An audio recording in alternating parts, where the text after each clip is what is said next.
इस रिपोर्ट के मुताबिक गुजर बकरवाल, गद्दी और सिप्पी कबीले इकोसिस्टम सर्विसेज के जरिए इंडिया की इकोनॉमी में 10,800 करोड़ रुपए तक का कंट्रीब्यूशन दे सकते हैं। ये कंट्रीब्यूशन आता कहां से है, आइए समझते हैं। सबसे पहला है फॉरेस्ट फायर प्रिवेंशन, जिससे 125 करोड़ रुपए बच सकते हैं। इनके मवेशी 90,000 से ज्यादा जगहों पर चरते हैं।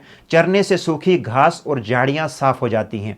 इससे फॉरेस्ट फायर लगने का खतरा बहुत कम हो जाता है।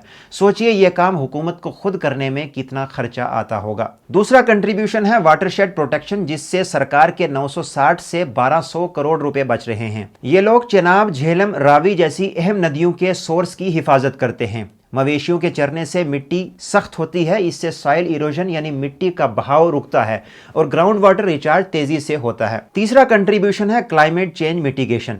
जब मवेशी घास खाते हैं तो कार्बन उनके जिस्म से होता हुआ मिट्टी में चला जाता है, जिससे ग्रीन हाउस गैसेस कम होती हैं। यह है कार्बन सिक्वेस्ट्रेशन। इसकी वैल्यू $1 बिलियन की है, जिसकी अभी कैलकुलेशन भी पूरी नहीं हुई। चौथा कंट्रीब्यूशन है बायोडाइवर्सिटी। इनके सफर से बीज फैलते हैं और मवेशियों का गोबर नेचुरल फर्टिलाइजर का काम करता है, जिससे मिट्टी मजबूत होती है और इसी वजह से ज्यादा घास भी उगती है। लेकिन इस 10,800 करोड़ के एसेट के साथ क्या हो रहा है, आइए जानते हैं। अगस्त 2019 के बाद गवर्नमेंट ने इंडियन फॉरेस्ट एक्ट 1927 को पहले लागू किया, लेकिन जो हक देता है फॉरेस्ट राइट एक्ट 2006 उसे बाद में लागू किया गया, जिसकी वजह से राजौरी, कठुआ, पुंछ में घर तोड़े गए। इन चरवाहों को इंक्रोचर्स कहा गया। इनके कच्चे घर तोड़ दिए गए, जबकि ये लोग काफी अरसे से उन जगहों पर रह रहे थे।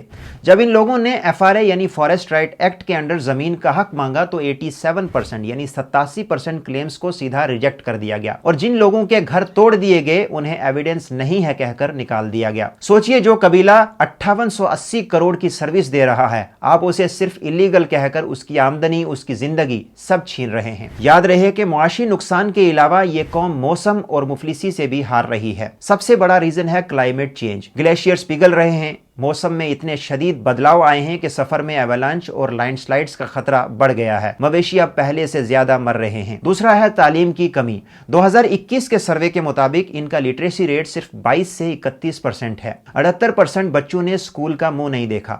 सेहत की अगर हम बात करें तो हॉस्पिटल 50 से 60 किलोमीटर दूर हैं और इन सब मसाइल का नतीजा आज ये है कि कबीला अपनी सकाफत और पहचान को छोड़ना चाहता है।